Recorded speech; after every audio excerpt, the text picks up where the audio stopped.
बताया गया है कि किस प्रकार से हिंदुस्तानियों की जिंदगी को खतरे में डाला गया। हमने आदरणीय श्री राहुल गांधी जी से अनुरोध किया कि ये रिपोर्ट उनके द्वारा जारी की जाए, क्योंकि पहले दिन से ही देश में कोरोना के संकट को लेकर राहुल जी ने ये मामला उठाया है। बगैर किसी विलंब के मैं सीधे श्री राहुल गांधी जी से अनुरोध करूंगा कि वो इस रिपोर्ट की प्रतिलिपि रिलीज करेंगे, जिसकी कॉपी हम आपको भेज देंगे। और राहुल जी कोरोना की मिसमैनेजमेंट और भविष्य को लेकर अपनी बात रखेंगे। आदरणीय श्री राहुल गांधी जी। धन्यवाद, धन्यवाद रणदीप। नमस्कार। कोविड की समस्या आप सब जानते हैं। देश को जो दर्द पहुंचा, लाखों लोगों की मृत्यु हुई, कोरोना ने क्या किया पूरा देश जानता है। हमने ये व्हाइट पेपर थोड़ा डिटेल में तैयार किया है और इस व्हाइट पेपर के 2-3 लक्ष्य हैं। इसका लक्ष्य फिंगर पॉइंटिंग नहीं है। इसका लक्ष्य ये नहीं है कि सरकार ने ये गलत किया।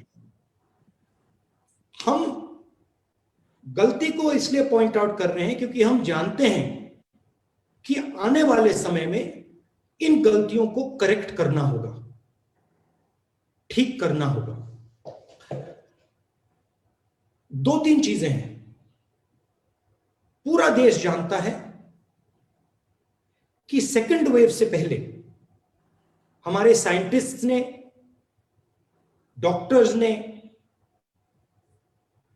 सेकंड वेव की बात की थी और उस समय जो एक्शन सरकार को लेने थे, जो उनका बिहेवियर होना चाहिए था, वो नहीं रहा। और आपको, पूरे देश को सेकंड वेव का असर सहना पड़ा। आज हम फिर से वहीं खड़े हैं। पूरा देश जानता है कि थर्ड वेव आने जा रही है। वायरस म्यूटेट कर रहा है और थर्ड वेव आएगी। और इसीलिए हम एक बार फिर कह रहे हैं कि सरकार को थर्ड वेव के लिए पूरी तैयारी करनी चाहिए। जो रिक्वायरमेंट्स हैं, हॉस्पिटल बेड्स की रिक्वायरमेंट्स हैं, इंफ्रास्ट्रक्चर की रिक्वायरमेंट्स है, ऑक्सीजन की रिक्वायरमेंट है, दवाइयों की रिक्वायरमेंट है, जो सेकंड वेव में नहीं की गई थी, उनको थर्ड वेव के लिए बिल्कुल करना चाहिए। तो ये हमारा लक्ष्य है। अंग्रेजी में बोल देता हूं, the purpose of this white paper is not to finger point at the government. The purpose of this white paper is to help the nation prepare for the third wave that is going to come. It is pretty clear that the management of the first wave and the management of the second wave was disastrous. There were some central reasons as to why it was disastrous. We have tried to point out those reasons in our white paper. This is a blueprint on how to react to the third wave which is going to come. It is our intention to provide the government with information and insights on what went wrong. It is pretty clear that the third wave is coming. And I would even go so far to say that you might even have waves after the third wave, because this virus is continuously mutating and changing form, as I said in my last press conference, and as I've been saying from the beginning. So it is important that the government prepares itself for what is going to come. What does it mean to prepare itself? It means have the infrastructure ready, which was not ready in the first and second wave. It means have the oxygen supply that will be required ready. It means have the medicines required ready. The central pillar of fighting COVID is vaccination. And I will have comments to make when you ask me questions on vaccination strategy, but it is very important that we aggressively do vaccinations and cross this bridge of 100% vaccination as soon as possible, because that is the only protection. So I now welcome your questions. Thank you, sir. Before we take questions, sir, we will also like to know from you, maybe hear from you, sir, very briefly, as to where lies the future, sir, and what steps really the government of India take to ameliorate the existing pain. And then, sir, we'll take questions. We've had this white paper is a discussion that has taken place within the Congress structure, and we've had discussions with the experts, and we have basically developed 4 pillars. One pillar, of course, is the idea of understanding exactly what went wrong, which is the foundation of the white paper. And our suggestion there is to have a commission that looks into some of the shortcomings so we can correct them.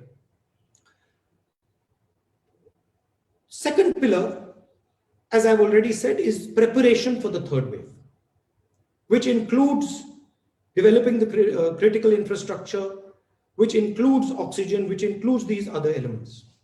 Third pillar, again, that we've been repeating again and again and again, is the idea of an economic assistance package. COVID is not just a biological phenomenon. It is also an economic and social phenomenon. And that is why we have to make sure that the poorest people, the weakest people, small and medium businesses are provided the support that they need to get through it. And the fourth and final element is a COVID compensation fund, where we give money to people who have lost loved ones, where we commit to them support of the Indian nation and say that, look, we stand with you in this difficult time. Randeep ji, मैं हिंदी में भी बोल देता हूँ. White paper का लक्ष्य एक प्रकार से रास्ता दिखाने का है. हमने 4 मेन पॉइंट्स निकाले. पहला पॉइंट जो मैंने बोला, जो तीसरी वेव आने वाली है उसकी तैयारी, oxygen, hospital beds, critical infrastructure, दवाइयां, इन चीजों का आज प्रिपरेशन, कि जब थर्ड वेव आए हिंदुस्तान के हर शहर में अस्पताल, गांव में जो सपोर्ट की जरूरत है वो सब तैयार मिले. जिन लोगों को ऑक्सीजन की जरूरत हो उनको आसानी से ऑक्सीजन मिल जाए, और बिना कोई कारण डेथ ना हो. जो नीडलेस डेथ है, जो एक प्रकार से लाखों लोग नीडलेसली मरे हैं सेकेंड वेव में, वो फिर से ना हो. दूसरा पॉइंट, कोविड सिर्फ बायोलॉजिकल बीमारी नहीं है, कोविड इकोनॉमिक सोशल बीमारी है. और इसलिए हमने सरकार को सबसे गरीब लोगों को, छोटे बिजनेसेस को, मिडिल साइज बिजनेसेस को आर्थिक सहायता देने की जरूरत है. हमने एक न्याय का कॉन्सेप्ट दिया है. अगर नाम प्रधानमंत्री को अच्छा नहीं लगे उसका नाम बदल दें, बट बेसिक कॉन्सेप्ट कि गरीबों के जेब में, गरीबों के घर में हम डायरेक्ट फंड्स पहुंचाएं. और चौथा जो हमारा पिलर है कि एक कोविड कॉम्पेंसेशन फंड बनाया जाए. जिन परिवारों के घर में जो ब्रेड अर्नर्स हैं, उनकी मृत्यु हुई है, उनका कॉम्पेंसेशन दिया जाए, उनको डायरेक्ट कोविड फंड से उनको सहायता दी जाए. तो ये हमारे 4 पॉइंट्स हैं. Thank you, sir. We'll start questions one by one. Please keep raising your hands. I can see, and then we'll keep going to each one of you. Can we start with the PTI, Mr. Sanjeev? Thank you, Randeep ji. Namaskar. Namaskar, Rahul ji. नमस्कार. Rahulji, experts are saying that the third wave of coronavirus infections is likely to hit India by October. And there have been record 84 lakh vaccinations yesterday. But some opposition states are still starving for the vaccine. Do you think the government has the wherewithal to sustain this current pace of vaccination that has started yesterday, considering that only 5% of the adult population of the country is vaccinated currently, leaving millions vulnerable to infections and deaths? And I would also like to add, since it is a very active political, it's a day of hectic political activity in the capital. Mr. Sharad Pawar has convened a meeting of a number of opposition leaders and people. So I would just like if you could react on that also. My request. Okay, on the political aspect, my intention here is to bring focus on COVID. My intention here is to point clearly in the direction of where we think the government should act on COVID. And so I'm not going to distract you or myself by getting into, what is going on in the politics and what is going on here and there. There is a time and place for that discussion, and I'm happy to talk to you at that time. With regards to vaccination, vaccination is really the only answer that we have to COVID. It is the central pillar of our strategy. Yes, good work has happened yesterday, but this is not a series of events. This is a process. And we have a humongous task in front of us. We have to diligently do this task. We have to make sure that this task is done. The government has to do that. And it has to make this process work, not just on one day, but every day until we have vaccinated our whole population. I think the idea of a mission, a COVID vaccination mission, is a good one, where we involve the country and say, okay, as a nation, we have to get this job done. This is what is required. These are the volunteers that need to be trained. And we think about it as a mission. I think that is what my advice would be to the government. Thank you, sir. I will only take the liberty of adding one line, sir, just for the knowledge of our friends here, that we are very happy with the 80 lakh vaccination per day. Highest vaccination record in this country has been 17 crore vaccinations in a single day for pulse polio on February 19, 2012. Of course, then the Prime Minister Dr. Manmohan Singh did not put up his posters.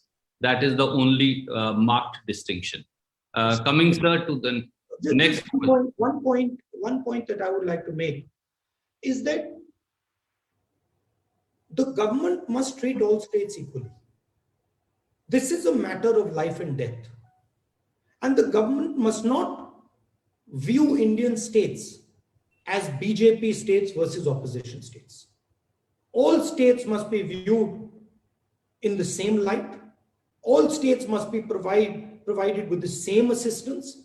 All states must be provided with the same quantity of vaccinations that are required. And so it is very important that bias does not come in. And there's a reason for it. Because vaccination for 70% of the population or 50% of the population is not going to solve our problem. Because the virus will mutate. So we have to vaccinate everybody as fast as possible, so that we reach a level of vaccination where the virus can no longer mutate. So this idea that there are some BJP states and there are some Congress states and we have to prove that BJP states are vaccinating better, which is embedded in the way the government is acting, is not a good idea. It's a dangerous idea for the country. Thank you, sir. May I go to the second agency, ANI? Mr. Siddharth, will you please come in and ask your question? नमस्कार sir. Sir, मेरा सवाल ये है कि आप एक positive note पे white paper लेके आए हैं, तो कांग्रेस इस व्हाइट पेपर को क्या सरकार को भी प्रेजेंट करेगी और किस तरीके से आप सरकार के सामने फॉर्मली प्रेस कॉन्फ्रेंस के अलावा रखेंगे? दूसरी बात ये कि जब आप कह रहे हैं कि एक कॉमन स्ट्रैटेजी होनी चाहिए, यूनाइटेड स्ट्रैटेजी होनी चाहिए, तो क्या प्राइम मिनिस्टर को ऑल पार्टी मीटिंग भी बुलानी चाहिए? क्योंकि अब 2 वेव देख चुका है देश, तीसरी वेव की बात भी हो रही है। तो आप इस पे आपकी जानकारी, आपका व्यू जानना चाहूंगा। और दूसरा ये कि कुछ वैक्सीन को लेके भी जो है कांग्रेस पे आरोप लगता है कि मिसकम्युनिकेशन फैला रहे हैं। कोवैक्सीन को लेके कुछ लीडर्स जो हैं कांग्रेस के, वो भ्रम फैलाते हैं। इस पर आपकी प्रतिक्रिया क्या है? देखिए, हमने पहले ही कहा था कि कोरोना से लड़ना है तो डिसेंट्रलाइज तरीके से लड़ना होगा। प्रधानमंत्री की जगह है, चीफ मिनिस्टर की जगह है, डीएम की जगह है, नागरिक की जगह है। सबको एक साथ मिलकर अपनी रिस्पॉन्सिबिलिटी, अपनी जिम्मेदारी पूरी करनी पड़ेगी, तब कोविड से हम लड़ पाएंगे। तो हमारा जो व्हाइट पेपर है, उसका लक्ष्य जो पिछले साल में हुआ है, जो गलतियां हुई हैं और गलतियां हुई हैं, उनको सामने रखने का है। अब वो सरकार के लिए इनपुट है। अगर सरकार व्हाइट पेपर को पढ़ेगी और इनपुट को लेगी तो सरकार को फायदा होगा। मगर मेरा मेन पॉइंट यह है कि कांग्रेस पार्टी के पास, बाकी ऑपोजिशन के पास, एक्सपर्ट्स के पास, डॉक्टर्स के पास, साइंटिस्ट के पास इंफॉर्मेशन है, समझ है, अंडरस्टैंडिंग है। उसका प्रयोग कीजिए, लोगों की बात सुनिए। मनमोहन सिंह जी ने आपसे वैक्सीनेशन पर सुझाव दिए थे, आपने उनका मजाक उड़ाया, आपने अपने मंत्री से उन पे अटैक करवाया, और फिर 2 महीने बाद जो उन्होंने कहा आपने करना पड़ा। जो हमने पहले आपसे कहा था कि सेंट्रलाइज तरीके से आप नहीं कर सकते हो, आपने मजाक उड़ाया, फिर 2-3 महीने बाद आपने उस बात को एक्सेप्ट किया। तो ओपन माइंडेड तरीके से यह काम करना है, क्लोज माइंडेड तरीके से काम नहीं करना है। और जो गलतियां हुई हैं उनको एक्सेप्ट करना है, करना पड़ेगा, क्योंकि उनको एक्सेप्ट करने के बाद ही हम सही रास्ते पे चल सकेंगे। Thank you, sir.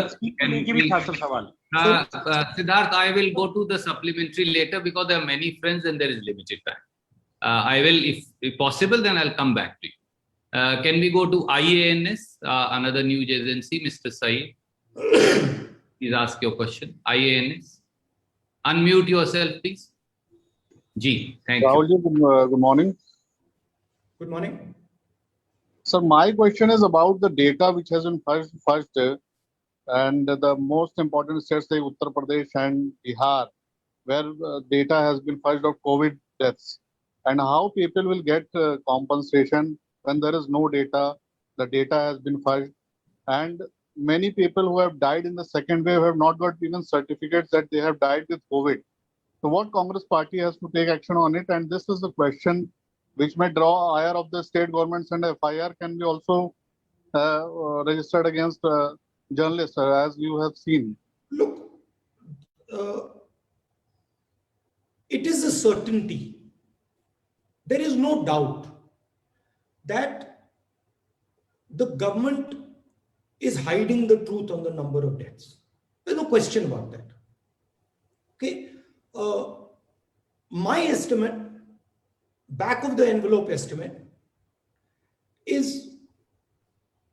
in my view, the number of deaths is at least 5 to 6 times what the government is saying. But it is not productive for us to now get into the discussion of, how many people have died. Of course, for compensation, that is critical. And there are ways in which we can figure out that number. But the discussion must not be about the number. The discussion must be about, look, what are we going to do next? We can attack the government once we have fought off COVID. We can attack the government on you lied about the number of people. But today the time, because again I'm repeating myself, if you think the second wave was bad, the third wave is going to be worse. Because the virus is intelligent and it is transforming itself.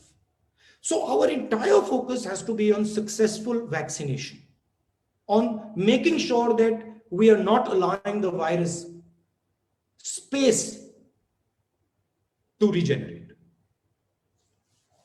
Thank you sir. ABP से आशीष, कृपया अपना सवाल पूछें. ABP से आशीष भाई, unmute करें अपने आप. Morning sir. मॉर्निंग. आप सुन पा रहे हैं मुझे? जी सुन पा रहे हैं, पूछिए प्लीज. सर मेरा सवाल ये है कि अभी आपने ऑक्सीजन सिलेंडर्स की प्रिपेयर्डनेस के बारे में जिक्र किया था अपनी जब आप अपना बयान दे रहे थे. सेकेंड वेव की हैंडलिंग को लेकर मैं आपसे पूछना चाहता हूं सर. एक पीटीआई पर इंटरनेशनल बड़े प्रोमिनेंट साइंटिस्ट हैं, उनका भी बयान हमने देखा कि उन्होंने कहा लैक ऑफ प्रिपेयर्डनेस एक बड़ी वजह बनी थी जो कुछ झेला भारत ने. मेरा सवाल आपसे ये कि खुद प्रधानमंत्री सरकार भी कह चुकी थी कि सेकेंड वेव में जब बहुत ज्यादा बड़े मैग्नीट्यूड का ऑक्सीजन क्राइसिस आया तो बहुत अच्छे तरीके से हैंडल किया, टाइमली हैंडल किया. प्रधानमंत्री ने जब नेशन को एड्रेस किया तो प्राइम मिनिस्टर भावुक तक हो गए थे, आंख में उनके आंसू तक आ गए थे. उनके इस अश्योरेंस को आप क्यों नहीं मान रहे राहुल जी? क्योंकि वो कह रहे थे टाइमली ऑक्सीजन के क्राइसिस को हैंडल कर लिया गया था. इसके अलावा राहुल जी, इसके अलावा बस एक सवाल मैं ऐड करना चाहता हूँ, अगर आप ले लें तो. आशीष भाई पहले सवाल का जवाब ले लें, क्योंकि दो दो सवाल अगर हर साथी एक ही बार में पूछेगा तो किसी और का नंबर नहीं आए. पहले आपका महत्वपूर्ण प्रश्न है, राहुल जी को उसका जवाब दें. देखिए, दो तरीकों की कोविड डेथ्स होती हैं. एक कोविड डेथ होती है नीडलेस डेथ, मतलब ये नहीं होनी चाहिए थी, इस व्यक्ति को आसानी से बचाया जा सकता था मगर उसको नहीं बचाया गया. और दूसरी डेथ होती है जिस व्यक्ति के पास बहुत सीरियस कोमोर्बिडिटीज होती हैं, जो बहुत बुजुर्ग होते हैं, जिनको बचाना मुश्किल होता है. हिंदुस्तान में सेकंड वेव में 90% लोग जो मरे हैं नीडलेसली मरे हैं. और मैंने बहुत सारे डॉक्टर्स से बात की है और उनका यूनिवर्सली कहना है कि अगर आप नीडलेस डेथ को देखें, जो लोग जिनको मरना नहीं चाहिए था, जिनको सपोर्ट मिल जाता तो नहीं मरते, उसका सबसे बड़ा कारण ऑक्सीजन लिमिटेशन, कि हम उनको सही टाइम पे ऑक्सीजन नहीं दे पाए. मैं बहुत सारे लोगों को जानता हूं जिनके परिवार में उनके माता, उनके पिता, उनके भाई, उनके बहनों की मृत्यु हुई. कारण ऑक्सीजन नहीं दे पाए. इस देश में ऑक्सीजन की कोई कमी नहीं है. जितने ऑक्सीजन की जरूरत यह देश प्रोड्यूस करके दे सकता है. तो जो नीडलेस डेथ्स हुई हैं, प्राइम मिनिस्टर के आंसू उन परिवारों के आंसू को नहीं मिटा पाएंगे. वो सब परिवार जानते हैं कि जो मेरे परिवार का व्यक्ति, मेरे माता, मेरे पिता, मेरे भाई, मेरी बहन,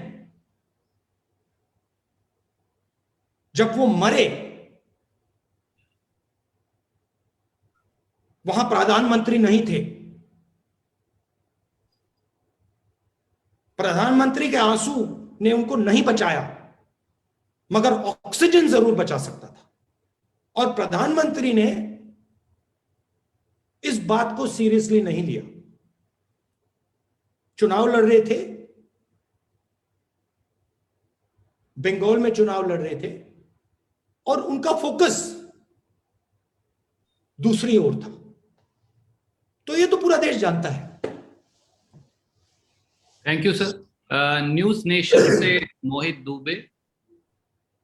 मोहित जी अपना सवाल पूछिए. राहुल जी नमस्कार, मोहित दुबे बोल रहा हूँ. नमस्कार जी राहुल जी, महा वैक्सीनेशन 21 जून से केंद्र सरकार ने शुरू किया और इस वैक्सीनेशन को लेकर केंद्र सरकार अपनी पीठ थपथपा रही है। केंद्र सरकार ये कह रही है कि हमने बहुत शानदार वैक्सीनेशन किया है, लेकिन इसी बीच यूजीसी ने जो है सभी जो शिक्षण संस्थान है उनको फरमान जारी कर दिया और ये कह दिया कि आप फ्री वैक्सीनेशन के मद्देनजर प्रधानमंत्री नरेंद्र मोदी की फोटो चिपकाइए, बैनर लगाइए, पोस्टर लगाइए। आपको नहीं लगता है कि वैक्सीनेशन की प्रक्रिया कम, मार्केटिंग ज्यादा हो रही है? और प्रधानमंत्री केंद्र सरकार को राहुल गांधी जी का क्या सुझाव होगा ताकि वैक्सीनेशन को सही रूप से, सही ढंग से पूरे देश में लागू किया जा सके? देखिए, एक बात मैं आपको बताता हूं, शायद हिंदुस्तान एक ही ऐसा देश है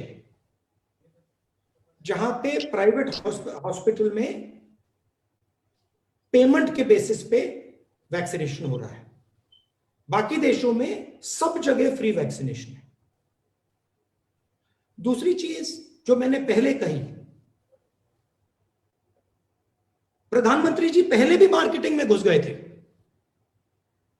थाली बजाओ, मोबाइल फोन की लाइट जलाओ,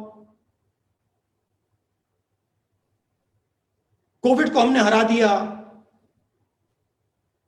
बाकी दुनिया में हमने वैक्सीन भेज दी। तो ये पहले भी मार्केटिंग में घुस गए थे और उसका नतीजा देश ने देखा है। लाखों लोगों ने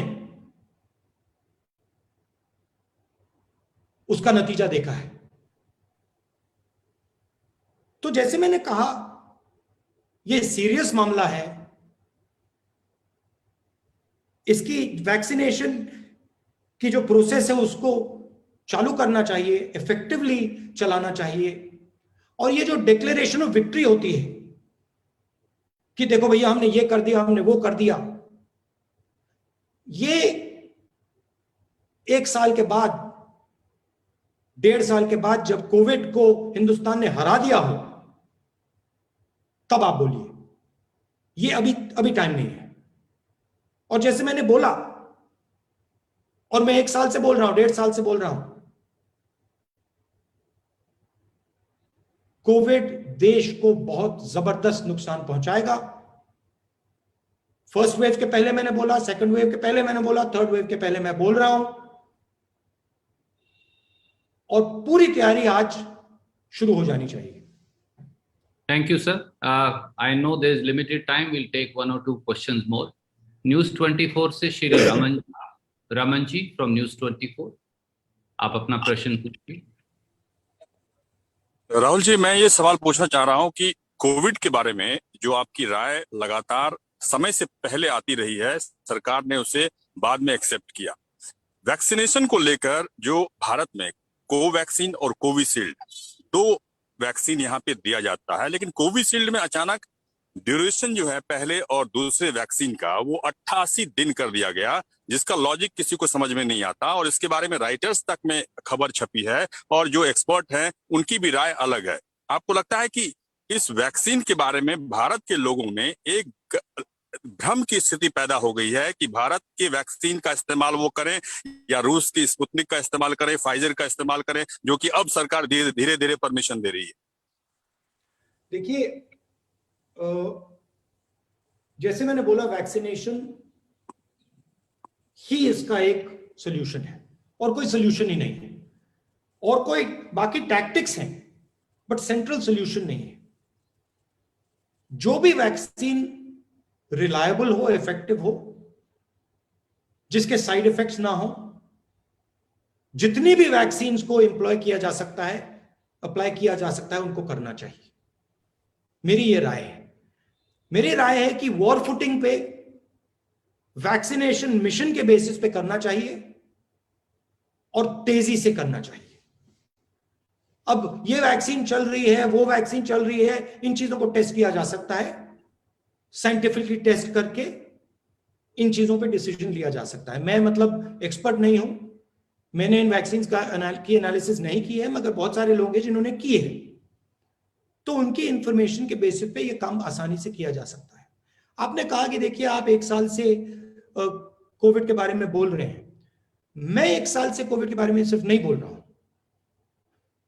बहुत सारे लोग बोल रहे हैं, मैंने उनकी आवाज उठाई थी। जो साइंटिफिक कम्युनिटी में लोग थे, जो डॉक्टर्स थे, जो स्पेशलिस्ट थे, उनकी आवाज उठाई। वो मुझे बता रहे थे कि भैया बहुत बड़ी प्रॉब्लम आने वाली है। मैंने उनकी बात उठाई और उनकी बात को मैंने एम्पलीफाई किया। प्रॉब्लम यह है कि सरकार उनकी बात नहीं सुन रही है। सरकार साइंटिफिकली एक्शन नहीं ले रही है। अब जो आपने कहा वैक्सीन को डिले करने का, ऑब्वियस कारण है, पॉलिटिकल कारण है कि वैक्सीनेशन की कमी है तो डिले करो, बट उससे सोल्यूशन नहीं मिलेगा। क्योंकि वायरस ये नहीं समझता कि भैया आपने 2 महीने बाद किया या 3 महीने बाद किया या 4 महीने बाद किया, वो आपको इन्फेक्ट करेगा। अगर उसको रास्ता मिलेगा वो इन्फेक्ट करेगा। तो प्रधानमंत्री को यह समझना है कि यह पॉलिटिकल लड़ाई नहीं है। इस लड़ाई में पूरा हिंदुस्तान उनके साथ खड़ा है। यह वायरस के खिलाफ लड़ाई है और पूरे हिंदुस्तान की शक्ति को प्रधानमंत्री इस्तेमाल करनी चाहिए। Thank you sir. Raman ji, Rahul ji ने, कांग्रेस पार्टी ने कई बार कहा है जितने वैक्सीन हो सके लेकर आइए। भारत बायोटेक का वैक्सीन सही है, सीरम का सही है, अगर सरकार कह रही दोनों सही है तो सही है। स्पुतनिक लेकर आए तो स्पुतनिक भी सही है। और जैसा राहुल जी ने कहा जितने वैक्सीन उपलब्ध हो सकते हैं वो सब उपलब्ध करवाइए देश के लोगों को। अगला सवाल सर, आज तक इंडिया टुडे। एक और बात, इसको आप डायनामिकली टेस्ट करो। इसको आप डायनामिकली टेस्ट करो। अगर आपको लग रहा है कि इस वैक्सीन से रिजल्ट अच्छा नहीं आ रहा है तो उसको चेंज करो। तो स्ट्रेटेजी रिस्पॉन्सिव होनी चाहिए, स्ट्रेटेजी डायनामिक होनी चाहिए। अगर कोई गलती की उसको करेक्ट करो। अगर कुछ अच्छी तरह से सक्सेस मिल रहा है तो उस पे और फोकस करो। तो डायनामिक नेचर की स्ट्रेटेजी होनी चाहिए। Thank you sir. आज तक इंडिया टुडे से आनंद जी अपना प्रश्न पूछिए। Hello, Rahulji. My question is with regard to the Disaster Management Act, under which COVID is a notified disaster. And this act provides a compensation clause, a 4 lakh rupees compensation to the victims and their immediate families. But we've seen in the Supreme Court recently, replying to a PIL, the government submitted an affidavit clearly saying that we cannot provide any such compensation because there is shortage of funds both at the center as well as in the states. How do you see this? Do you see any room for the states to pitch in because the center is completely dragged its feet?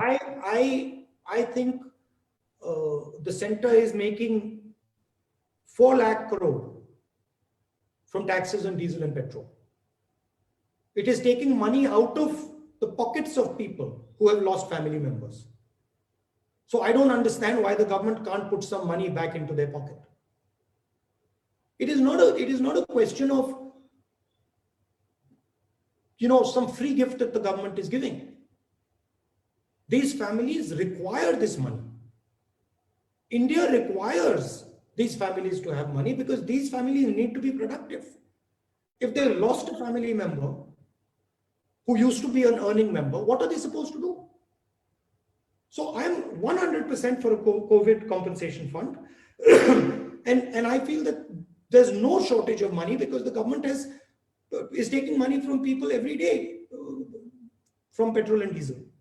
4 lakh crores they've taken. Thank you sir.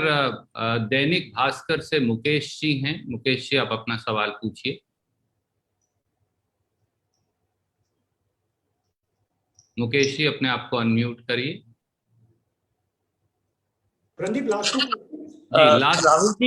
Rahul ji, Dainik Bhaskar से मुकेश कौशिक हूं मैं। 23 करोड़ लोगों को टीके लग चुके हैं और ये नोटिस किया गया है कि कम से कम 2 गुट ऐसे हैं जिनमें वैक्सीन हेजिटेंसी ज्यादा है। महिलाएं बहुत उतनी संख्या में नहीं आगे आ रही है टीका लगवाने के लिए जितना पुरुष आ रहे हैं। दूसरे, मुस्लिम समुदाय में भ्रम की स्थिति है टीके को लेकर, कुछ धार्मिक बातें जोड़ दी गई हैं। इन दोनों समुदायों की शंकाओं का समाधान आप क्या सुझाते हैं और सरकार को क्या करना चाहिए? देखिए, वैक्सीनेशन इज अ मस्ट और ऐसे बहुत सारे लोग होंगे जिनको वैक्सीनेशन के बारे में सही इंफॉर्मेशन नहीं होगा, जिनको वैक्सीनेशन से डर होगा, डिस्कम्फर्ट होगा, मगर उसको बहुत आसानी से करेक्ट किया जा सकता है अगर आप सही इंफॉर्मेशन दें, अगर आप क्लैरिटी से बात करें, अगर आप क्लैरिटी से समझाएं कि वैक्सीनेशन क्या कर सकता है, क्या करता है और कोविड से क्या हो सकता है, तो मुझे नहीं लगता कि लोग रिफ्यूज करेंगे। Thank you sir. चलाइए ना, एक इफेक्टिव कैंपेन चलाइए। जो मैंने वैक्सीनेशन मिशन की बात की, मिशन मोड पे कीजिए, देश को इन्वॉल्व कीजिए, सबको इन्वॉल्व कीजिए, कहिए कि हमें ये करना है, वॉर फुटिंग पे करना है, हो जाएगा। बहुत बहुत शुक्रिया सर। मुझे पता है कि आपकी और मीटिंग्स हैं और 50 मिनट से हम कई प्रश्नों का सवाल जवाब ले रहे हैं।